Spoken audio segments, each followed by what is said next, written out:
This episode is proudly presented by One World Entertainment and the Smashing Pumpkins' The World is a Vampire Festival, running from April 15 through to April 30.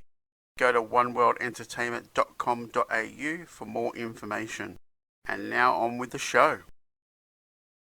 Alright guys, I'm here with Tempt. Tempt are a New York-based rock band.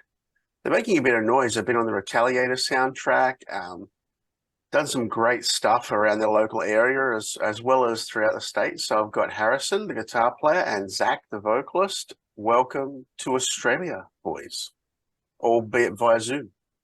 Virtually. We wish we could actually be there. Thank you. So there are going to be guys and girls in Australia that aren't familiar with the band. So how about I grab a little history lesson and a rundown on the members? Well, Zach, and it's interesting how Zach and I met. Actually, he was working with a songwriter and producer named Jack Ponte, and Jack Ponte was like good friends with Bon Jovi when they were younger, and wrote a lot of stuff on a lot of Bon Jovi's early stuff, like his demos, and he worked with a bunch of other bands with the 80s and 90s.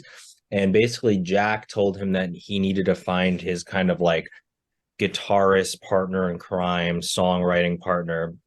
So Zach found me on YouTube and just hit me up from YouTube because that was like the glory days of YouTube, like 2012 time when, everyone was posting their guitar covers on YouTube and it was like really wholesome and there wasn't any of this algorithm stuff going on. So he found me on YouTube and we got together, and basically that year, like 2013, we wrote the Runaway record, just Jack and I, and we were kind of doing the band off and on. I was still in school, so it wasn't really like a priority for us. We had a few different people playing rhythm section just to kind of fill in.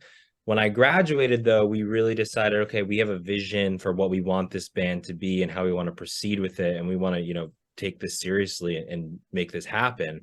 So that's when we found Nick and Chris, and Nick is our drummer and Chris is our bass player.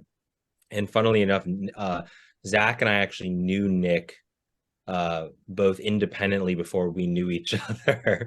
So we kind of just hit him. He was back in New York. He's from Canada, and he was back in New York, and we just hit him up and we were like, hey, you want to come by and like jam with us? We have this band and here's the idea for it. And then Nick knew Chris, and then that's how it really all formed. And that was around 2017, I think, is when Chris joins. Okay, yeah. So you guys became familiar to me through Nick's dad. Very nice. Yeah, I do a lot of their photography here when they're in Australia, so that's how you guys came on my radar. And I've got to say, it's interesting that you mentioned Jack Ponte because your early stuff, I hear a lot of early Bon Jovi in it, but it's really developed. It's a lot more layered. It's a lot more you now.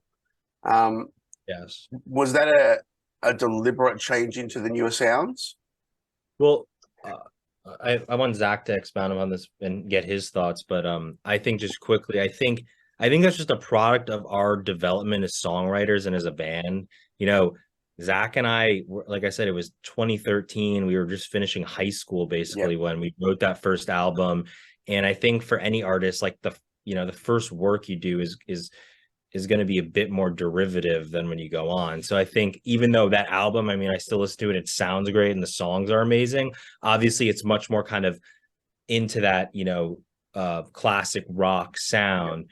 And I think just, adding Nick and Chris, their influences, our influences evolving, and just being more competent writers and producers, we naturally just started to find the sound and the vision going forward of like, how can we take what we love about rock music and all our influences and make this something new that rock hasn't seen before, and bring it, instead of doing a throwback thing, bring it, make a new kind of forward path for rock music with modern production and all that stuff, but still keeping the core of like, we're a rock band, we play live shows, it's all about the energy, and we're a band. Yeah, Harrison said that perfectly. We've naturally grown. Chris and Nick's influence has been massive on the songwriting, and even sending us new things to listen to. Chris is like a music encyclopedia, so almost every day I'm getting, you know, new people to listen to from him, and just us listening to different music. It just, you know, it naturally has affected our process and the sound as a result. Okay, so Zach, who are your influences as a writer and then as a vocalist? Good question. So I'll start with vocalist. I have always been a huge Aerosmith fan, and Steven Tyler is a god to me. He's just his as a songwriter and as a performer and as a singer, everything. I mean, some of his lyrics are just so creative, and just the way he says things is great. I love his style. His stage presence is out of this world. I've seen him perform live, and he brings it all the time. As far as songwriters go, kind of a little bit all over the map. I've been recently getting into a lot of Bee Gees stuff, and I really like the disco and the funk. One of the bands I was big into when I was younger was Green Day. You know, Harrison showed me a lot of his favorite music, so I would say probably my number one is Steven Tyler for both. Great. And for you, Harrison? You know, I have to go always with Mutt Lange because, you know, and especially Def Leppard Mutt Lange. But, you know, he discovering Mutt Lange through Def Leppard and then, you know, subsequently listening to basically everything he's ever done from The Cars to Shania Twain, that was what really got me into wanting to create music more than just being a guitar player. You know, I was young in high school and it was like, you got to learn how to shred and play guitar and all that stuff. And then he really opened the door for me on this kind of discovery of, you know, I really want to be a great guitar player, but I also want to write great songs, you know, contribute, you know, to the production, learn how to use Pro Tools, learn how to arrange and things like that. So, you know, he's probably my biggest influence as a producer and a songwriter. And as guitar players, I'm a huge fan of Alex Lifeson, Randy Rhoads. I wouldn't be playing guitar without Randy Rhoads. What inspired me to really play guitar was when I first heard the Randy Rhoads tribute album. And I said, yeah, I want to do that. That's really cool. Up until then, I was kind of playing guitar off and on and wasn't really serious about it. And that's what kind of put me over the edge. And then recently, just been listening to a lot of like The Weeknd's new record. I listened to a lot of synthwave stuff. So, you know, just been trying to keep it as diverse as possible, really. Cool. So to piggyback on the Mutt, go ahead. I was going to say, to piggyback on the Mutt Lange part that he was saying, we definitely do a lot of backup vocals, and that was a huge influence. His stuff was a huge influence with like Def Leppard and of course The Cars and all that. So sorry for interrupting. No, I was about to go Mutt Lange as well myself. I was about to say a lot of people need to actually listen to the albums he did with Shania Twain, because then they'll actually understand the song Love Bites a lot more, and the production and the vocals.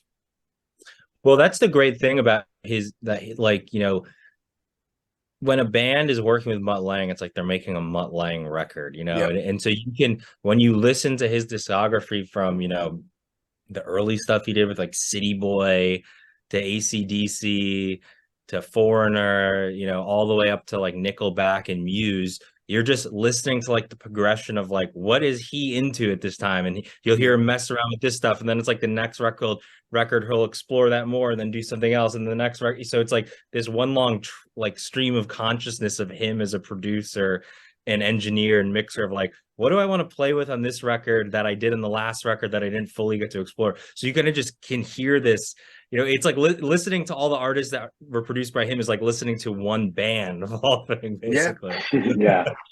And people say that he dissects the song. I actually think he dissects the player. Like, I think in his mind, he's looking at, say, someone playing guitar, and he can envision their right arm as a separate entity to their left arm and so forth. And that's why his songs are going to be timeless, you know, and his influence is so huge on every band he produces.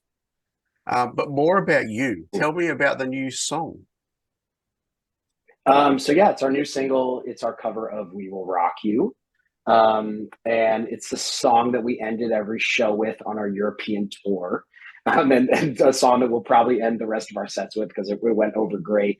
And the video is fun because it highlights the tour that we did in Europe last year, all the festivals we played. So there's footage from Download, Hellfest, Rock am Ring, Rock and Park, as well as some of our other opening dates that we did as well.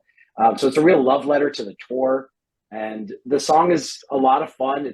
It's interesting that a lot of people don't know that Queen had a fast version. So they'll come up to us and be like, "We love your arrangement." We're like, "Well, it's not technically our arrangement," but you know, maybe we've told that to a few people. we just did Zach and I just did like a funny video on our social media of us reading negative comments that we got about our cover, and that's one of the biggest negative comments is, "Oh, if Freddie heard this, you know, arrangement, he'd be rolling in his grave." And it's like, that's his arrangement. Yep. We didn't they used to do that version live all the time. And actually Brian May has endorsed the cover, and he loved it, which has been amazing. He actually, the tour Zach's talking about, it turns out one of his friends saw us at our warm-up show. So when we got to London, we played just this small club, like didn't even really promote it or anything, just a warm-up show basically to make sure that our gear worked after we got off the flight. And he came to that show. So then when we released the video and he saw it, he immediately sent it to Brian May, and Brian May was like thrilled by it. So yeah, like on my phone, I've got, I think it's like called a BBC session that has that fast version on it, like a live version at the BBC, and it's just, I have that too. Yeah, it's so good. So good. So good. Why do you, like, it's obvious why you chose the cover of We Will Rock You, because it's Queen and it's We Will Rock You. It's a great song. It's a great sing-along. What about when it comes to writing your own material? What have you got planned for releases till the end of the year? Well, we have a lot of stuff planned. Yeah, we were waiting to see who would answer that one first. Yeah, we have a lot planned. After we release We Will Rock You, the next thing that we should release will be original. And we have singles leading up to our record. Our record has been done for a couple of years now, and we've just been waiting for the right time to put it out. But the right time is coming very soon. It will be out this year. And we're just so excited to be putting it out because we've already written another album in the time it's taken for us to wait for this one to come out. So we have a ton of original material, and we're very excited to share it with the world, because I think and a lot of people who've been to our shows have heard a lot of the songs, and one song of it is already out. It's Living Dangerous, that we collabed with Dorothy with, which was a lot of fun. And yeah, we have a lot of fun stuff coming up. That's cool. So I was actually about to segue into the collab with Dorothy. Like, Living Dangerous is from, will be on your album, but it's also on the Retaliator soundtrack through Better Noise. And how did you link up with Dorothy for the song? Well, it was something that our label suggested, actually.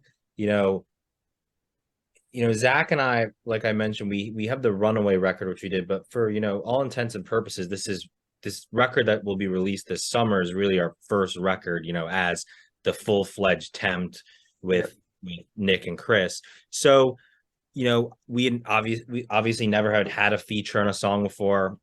And the label said, it would be cool if you guys did a feature, blah, blah, blah, blah, blah. There's this great artist, Dorothy.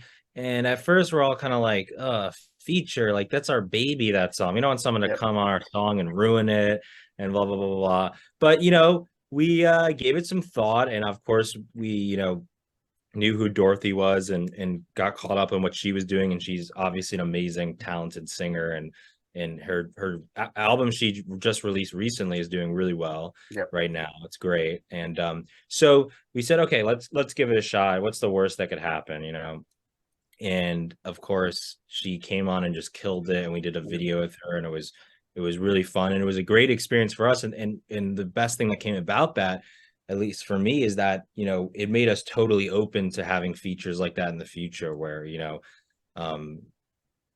is a really fun experience to do a feature with another artist. And like I said, it's something we've never done. And after that, and how great that experience was, we're like, yeah, sure. Let's have every song have a feature. Not quite like that, but yeah, we're into it now. We're into that possibility for sure. She's the ultimate pro too, because when we shot that video, we were in Hunts Point, New York until about 2 or 3 in the morning, and she was with us the entire time. And she totally didn't have to be. Like, she was in certain shots, and she was just such a pro and had an And for awesome all the outfit and for the for the video. and for all the non-New Yorkers and Australian people, Hunts Point is like in the middle of nowhere. Yes, yeah. It's in like an urban desert. It's like a bunch of abandoned factories and rail stations and stuff. Right, Yeah. so now I have a chance to teach you some Australian then, and we are going to swear, and that's totally fine. So if you want to describe that to anyone, we now call that bumfuck nowhere. Got you. Like, we sometimes say that in the US. Okay, Yeah, we'll say that. well, I will teach you so many more when you get here. It's fine. I've got a Please do. laundry list of bad language. All right, so as I said, you've got a long lead up to the album. It's going to be summer, your time that you're looking at a release, correct? Yes. Okay, well, it's been a long lead up as it is because, you haven't released anything fully as this lineup of the band. So, and you said you've got another album basically written.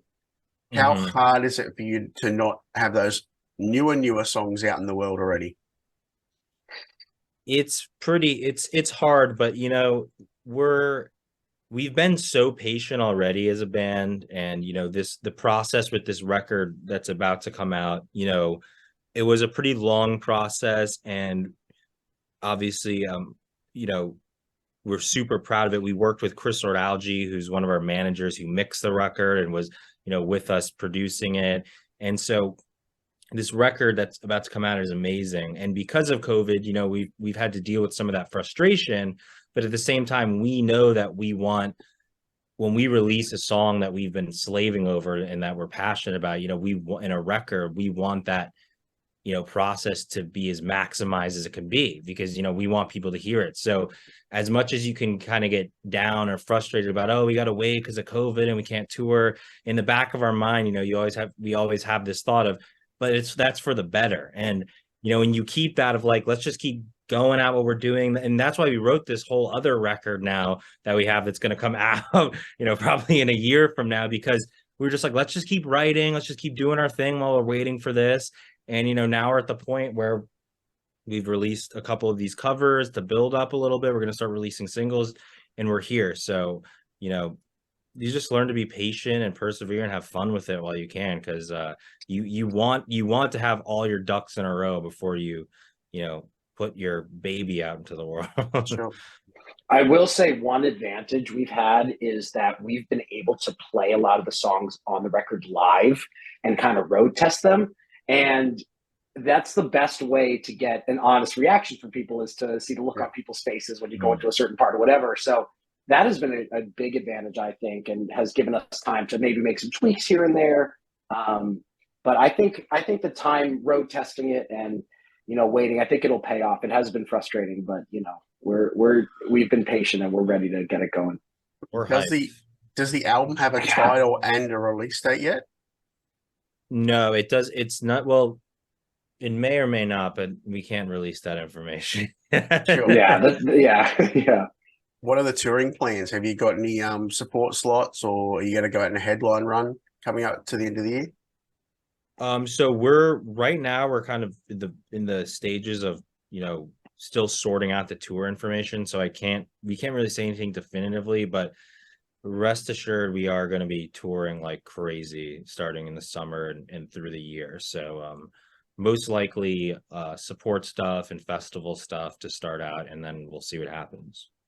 We dipped our toes in the water last year, and we just can't wait to fully jump in, because that Europe run was so amazing, and just being over there and in uncharted waters for us was such a treat. And seeing everyone's reactions and how amazing people were meeting the other bands, it's like we are chomping at the bit. Awesome. Yeah, Guys, I really actually hope we see you down here. I think there's a couple of good acts down here that are going to be touring throughout Australia, and this year and early next year, the floodgates have opened for Australian touring. So I'd really love to see you guys on a support slot. So as we finish up today, what do you want to leave your new friends that you've just made in Australia with? Well, thank you for listening. We are Tempt, and you can find us online at temptband.com. All of our social media, I realize saying a website is kind of old now, so go to Tempt Band, and we're on everything: Instagram, TikTok, YouTube. Welcome to the family. We treat all of our fans like family, and we just have a lot of fun doing what we do, and we hope to be there in person. I want to give a shout out to our friends in Red Hook, who we met last summer, who I know are from Australia as well. And we had a lot of fun throwing toilet paper into a crowd with them. So I had to get that out there. And this is the time to get on board the Tempt train, because this is when it's really starting finally after, this COVID hiatus. We have so much stuff that's going to be coming out and so much going on. So it's going to be really exciting this year for us. Awesome. Harrison, Zach, thanks for hanging out with Here to Zen. We can't wait to hear what is just around the corner from Tempt. Thanks for your time, guys. Thank you. Thank you. See you later. Have a good day. See ya. You too. The world is a vampire. The Smashing Pumpkins are coming down under this April for their World is a Vampire Festival. With special guests, Jane's Addiction, Amel and the Sniffers, and more. Plus, professional wrestling, the NWA versus Australia's best. Tickets on sale now at oneworldentertainment.com.au. The Smashing Pumpkins World is a Vampire Festival. Get your tickets now.